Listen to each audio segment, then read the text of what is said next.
Selamat datang kembali di channel Vegeta ID. Di video kali ini saya akan berbagi tutorial cara mengganti atau menambahkan email Facebook.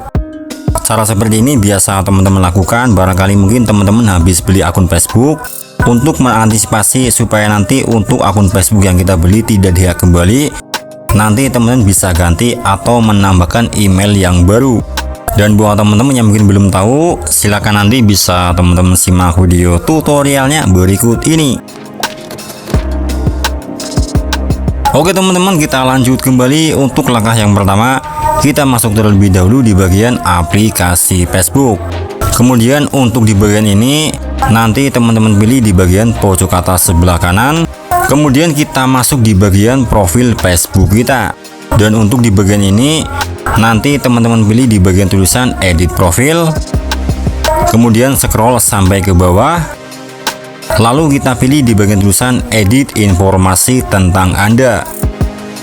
Dan untuk di bagian info kontak, nanti teman-teman pilih di bagian tulisan edit. Kemudian kita pilih di bagian tulisan kelola info kontak. Dan untuk langkah yang selanjutnya di bagian ini, nanti teman-teman pilih di bagian tulisan tambahkan kontak baru. Kemudian pilih di bagian tulisan tambahkan email. Dan untuk di bagian email, teman-teman itu menggunakan email yang masih aktif. Karena nanti kita itu membutuhkan yang namanya kode verifikasi.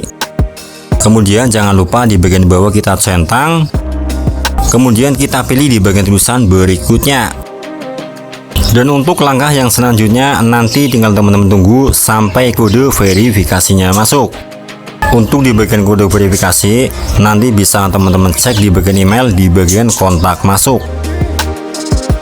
Oke, sekarang untuk di bagian kode verifikasi sudah masuk. Dan untuk langkah yang terakhir, nanti tinggal teman-teman masukkan kode verifikasinya. Kemudian kita pilih di bagian tulisan selanjutnya. Dan sekarang untuk di bagian email Facebook ini sudah berhasil ditambahkan. Di situ bisa teman-teman lihat, sekarang di bagian email Facebook sudah ada 2. Kemudian untuk di bagian yang lain, misal untuk email yang lama ingin teman-teman hapus, atau mungkin untuk email yang lama ingin teman-teman ganti menjadi email yang terbaru, silakan nanti bisa teman-teman cek di video saya sebelumnya, karena di situ sudah saya jelaskan semuanya. Jadi mungkin untuk video kali ini cukup sampai di sini saja, karena saya rasa sudah cukup. Dan seperti biasa, sebelum saya tutup video ini, bagi teman-teman yang baru bergabung, silakan bisa dibantu like dan subscribe-nya. Oke, terima kasih.